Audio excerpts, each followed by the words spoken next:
This episode saw some big firsts for Alone. Our first beaver harvested, and we got 2 in one episode. So of course I'm going to be talking about beavers. I'm also going to be talking about some things around traps that we're seeing in this episode, some more about shelters, what's going on for people physiologically. We're also going to be seeing someone go home, and it's definitely one that gets me right in the heart. All right, so let's dive into episode 4. It starts with seeing Benji coming in right where the last episode stopped, where it's the next morning after he knows he shot the beaver with a fatal hit, and he is getting ready to go look for it. So we see him heading out pre-dawn to the spot where he shot the beaver and knows it should be somewhere in the area.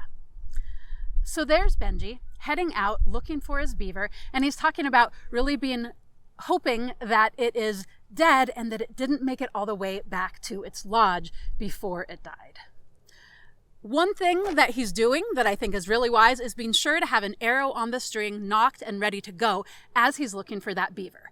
This is an important thing to think about when we talk about beavers, because while they are a rodent and we don't think of rodents as particularly fierce or dangerous or scary, think about a beaver and what a beaver does all day long, every day of its life, right? It is chewing. Beavers are powerful enough to take down whole trees. Besides elephants, they're about the only animal that can take down huge trees. All of their physiology is built around having insanely strong jaw muscles.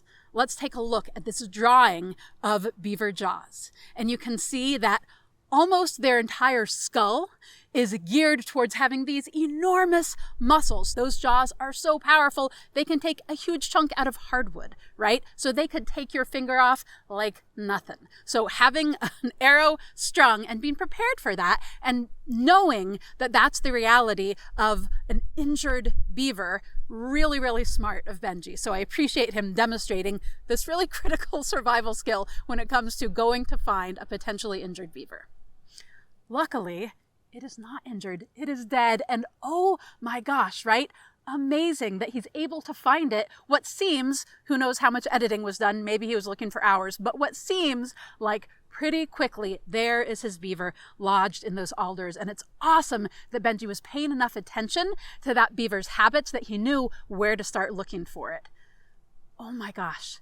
Beaver is such a huge score in a survival situation, and Benji is absolutely right talking about just how huge that beaver meat is, because it is not just the meat, but it is such a good source of fat, and that is absolutely everything out there. So Benji guts it in the field and then leaves the pile of stomach and intestines. He also leaves the spleen attached to those intestines. You can see a dark organ. I definitely would have kept the spleen and eaten it. All organ meat is really, really nutritious, and the spleen is a very nutritious organ. But that said, he's reducing the weight to haul it back. I prefer to skin an animal before I've gutted it. Once you've gutted it, then they're open and you don't have anything solid to press on. And when we later see him skinning it, he's having to use his knife a lot. Whereas when the abdomen of the animal is still intact, then you can get in there with your hand and you can really pull the skin away exactly at the coming together of the fat and the membrane and the skin. So it doesn't take a knife, and you're way less likely to slash open the skin and to leave fat and meat on the animal. So there's 2 ways to think about it. I mean, certainly keeping the meat cleaner by keeping the skin on, that's true, but it's making it harder for him when he goes to skin it. Also, we see him leaving the guts as bear bait, which is not a bad idea, but there is so much good fat all around the intestines and the stomach, and that is part of why animals love to eat them and why a bear is later going to be really excited about it. All of that fatty tissue around the outside of the intestines, you can peel off very carefully so as not to bust the intestines or the stomach, and that's going to be probably like a double handful of delicious fatty tissue, one of the most nutritious parts of that animal. It's got lots of fat under the skin. Beaver meat is really rich. It's got fat in the meat, but that beaver's not going to last him forever, and that fat is like gold. So I would have been really, really careful to take all of that fatty tissue with me, as well as the spleen and everything else usable. Another resource that Benji doesn't make use of when he is gutting that beaver is the castor. He talks about getting the scent glands out so that they don't taint the meat. Absolutely, it's really, really strongly scented stuff. You don't want it on the meat. It's going to make it really musky and a lot less delicious, but it's an amazing resource. It's the scent glands are called castor, and beavers come to the scent of castor. Either if they think that there are other beavers in the area and they want to make sure to claim their territory, or if they're in a mating phase, you can draw a beaver with the scent gland of its mate. So him just leaving that in the gut pile, that was a big resource wasted, because he could make little scent mounds around the shore and draw other beaver to that. And if he's laying in wait with his bow, then he's going to have a much better chance at getting a second beaver. Likewise, if you're trapping beaver, which I don't know if they're allowed to on this season, but castor is one of the ways that people trap beaver. So drying out those scent glands and then using a little bit of them in places throughout their habitat would be a really, really great way to have more access to more beaver, which he's going to be needing if he's going to make it to over 100 days like he claims is his goal out there. Good luck, Benji. I hope you make it.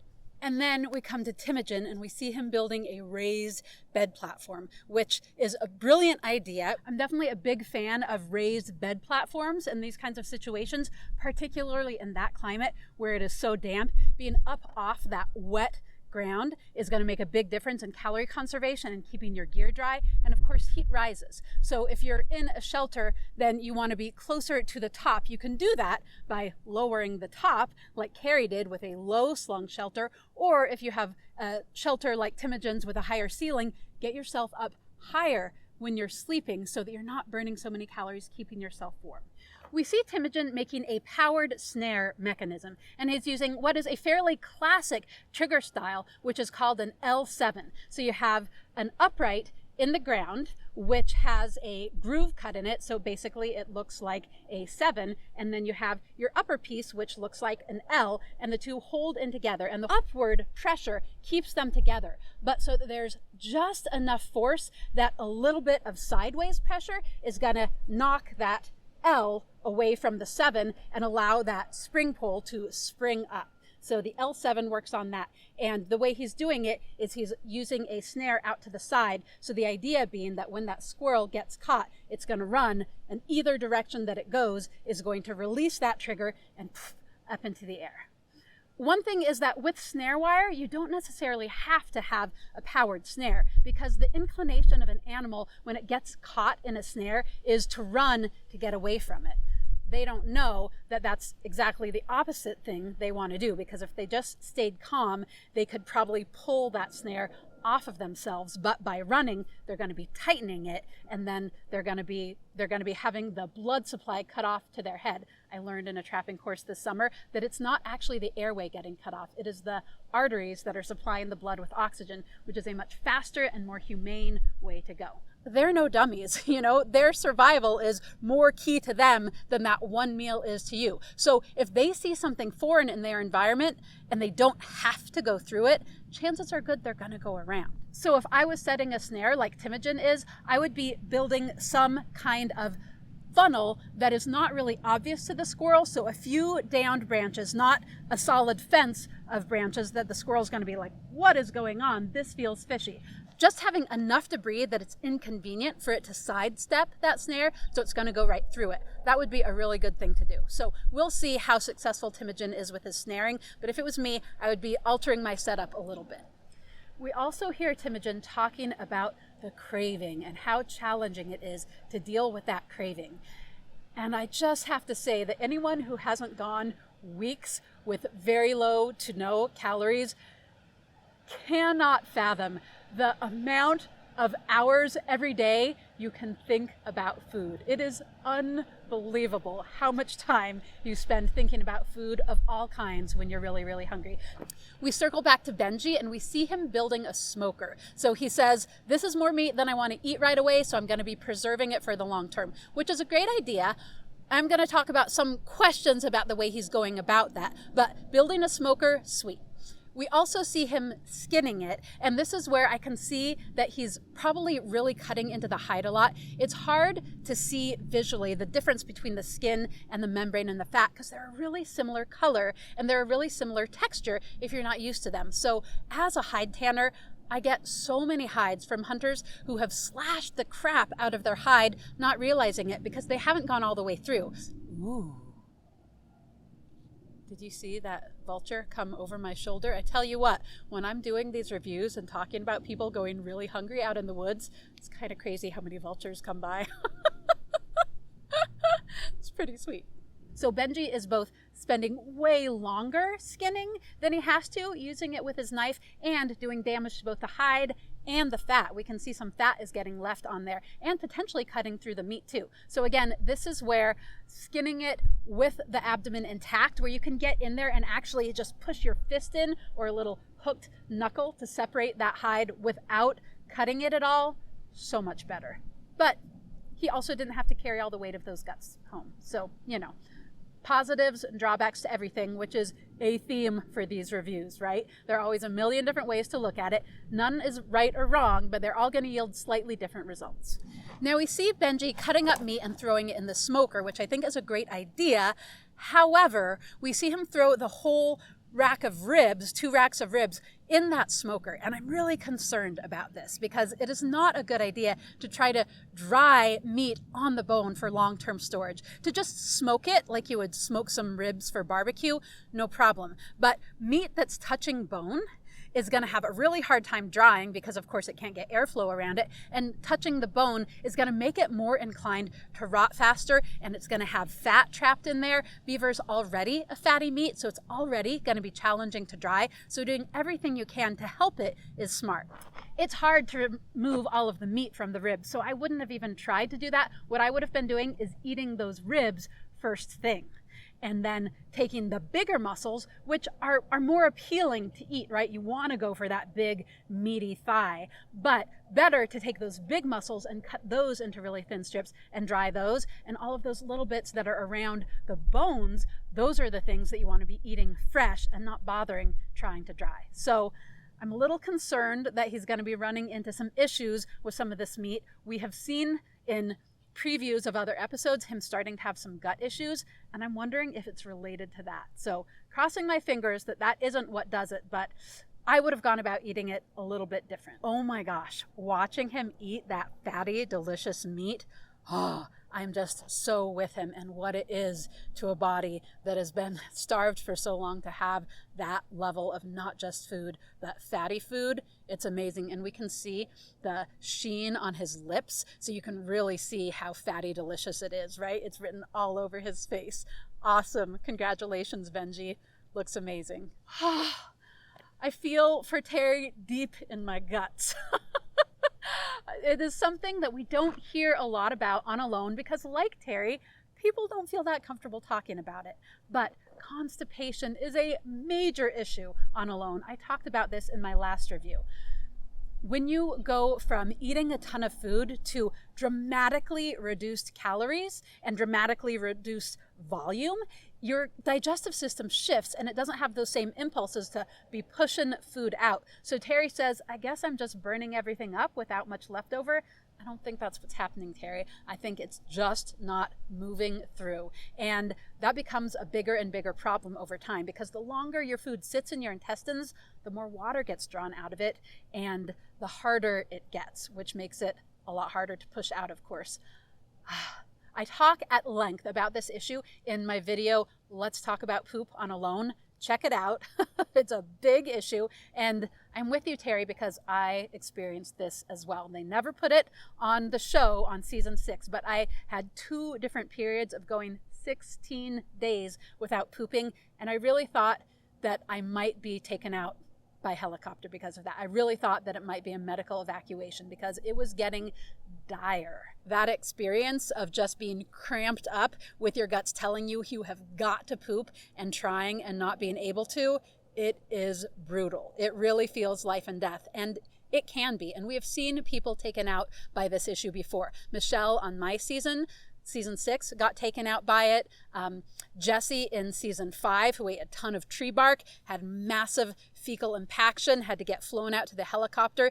It is no joke, and it's something we don't think about that much in our normal daily lives. Constipation is uncomfortable and an inconvenience in normal life, but when you are living by yourself out in the woods with very little coming in and everything is hard, that on top of everything can be really brutal.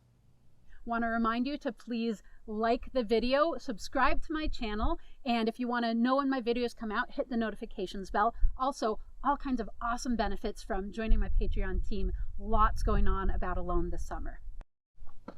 Terry, I love hearing you talk about your ethics around hunting that beaver and needing food so badly, but not taking a shot unless it's a shot you really feel good about and really know that you can retrieve that animal. Thank you so much.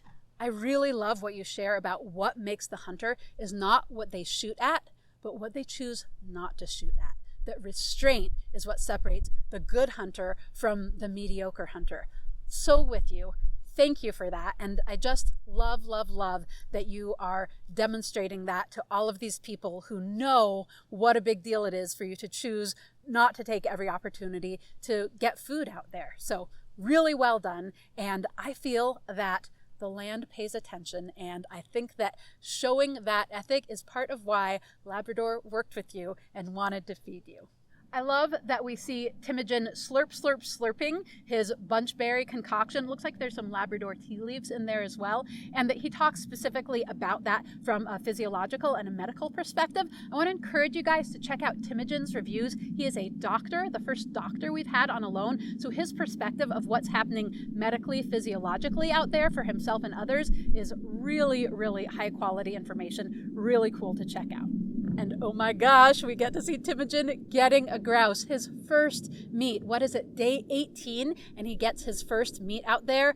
That is a huge deal. And I'm so with what he's saying, which is it's not just what it does for your body, but what it does for you psychologically when you start getting game out there. It is brutal to not have anything coming in, but as soon as you get something coming in, it changes your whole perspective. And all of a sudden you feel like, yes, I've got this. This is working. And I can be successful out here. And it means that even if you go another 10 days without getting food, you know that it's possible. And that does something different to you psychologically. It makes it so much easier. Whereas if you don't get any, those next 10 days with no food is like, oh, I'm failing. I can't do this.